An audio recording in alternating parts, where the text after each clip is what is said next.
Assalamualaikum warahmatullahi wabarakatuh.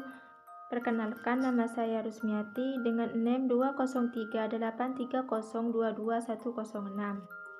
Di sini saya akan menjelaskan tentang kias.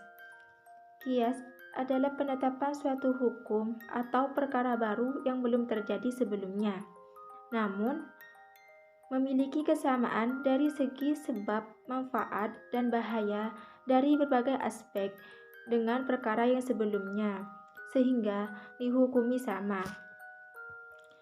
Contoh dari penggunaan kias adalah minuman khamr adalah perbuatan yang telah ditetapkan oleh nas, yaitu haram. Berdasarkan firman Allah Subhanahu wa Ta'ala dalam surah Al-Maidah ayat 90, sebab khamr adalah minuman yang memabukkan, maka dikiaskan atau disamakan kepada setiap minuman lain seperti anggur. Ketentuan hukum minuman anggur tidak jelas, tetapi hukum disamakan dengan minuman khamr karena anggur adalah minuman yang memabukkan. Selanjutnya, syarat-syarat kias dan rukun kias. Yang pertama, syarat-syarat kias yaitu ada 3. Yang pertama, syarat-syarat asal, dan yang kedua, syarat-syarat far'u, dan yang ketiga, syarat-syarat ilat. Yang pertama, syarat-syarat asal ada 3. Yang pertama, hukum asal harus yang terbit, artinya hukumnya belum dimansuh. Dan yang kedua, hendaknya hukum ditetapkan pada asal itu. Dan yang ketiga, hukum asal tidaklah satu hukum pengecualian. Dan yang kedua, syarat-syarat far'u, yaitu ada 3. Yang pertama, hukum asal lebih dahulu datangnya daripada hukum far'u. Yang kedua, ilat yang ditetapkan pada far'u harus sama dengan ilat yang ada pada asal. Dan yang ketiga, hukum yang ditetapkan pada far'u harus sama dengan hukum yang telah ada pada asal.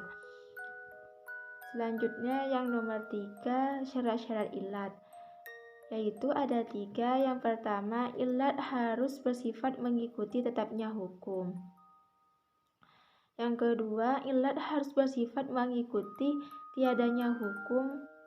Yang ketiga, ilat tidak boleh menyalahi nas. Bila satu ilat menyalahi suatu nas, maka tidak sah dilakukan kias padanya.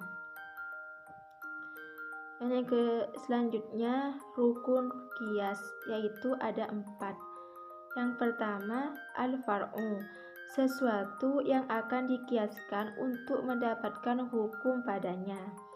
Yang kedua, al-aslu, sesuatu yang telah ada hukumnya yang dipakai untuk tempat mengkias.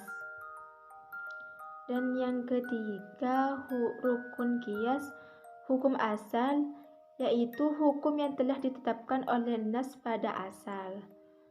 Yang terakhir, ilat, semua sifat yang telah ditetapkan adanya oleh syara' yang jadi sebab akan adanya hukum padanya.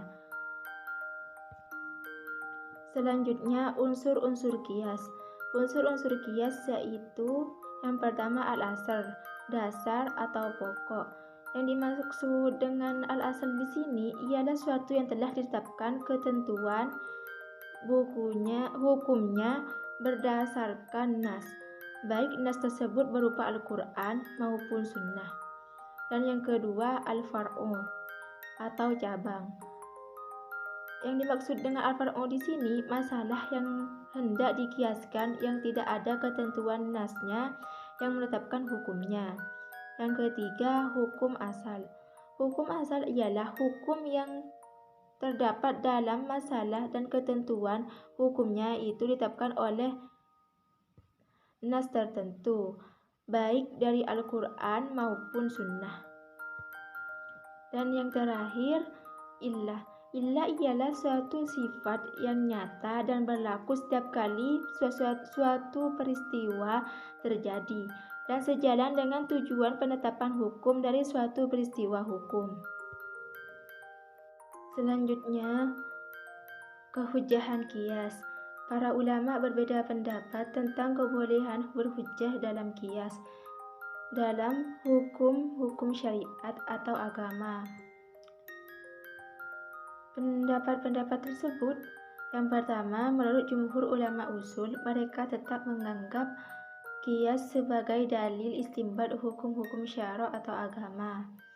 Dan yang kedua, sebagian ulama Syiah dan segolongan dari ulama Mu'tazilah seperti An-Nazam, juga ulama-ulama Zaririyah tidak mengakui qiyas sebagai hujjah.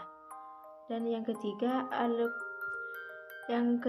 Al-Kufalusyasi dari golongan Syafi'iyah dan Abu Hasan Al-Basri dari golongan Mu'tazilah. Keduanya berpendapat bahwa penetapan hukum melalui qiyas wajib kita lakukan baik secara agama maupun secara syariat. Mungkin hanya ini dapat saya sampaikan. Kurang dan lebihnya mohon maaf. Assalamualaikum warahmatullahi wabarakatuh.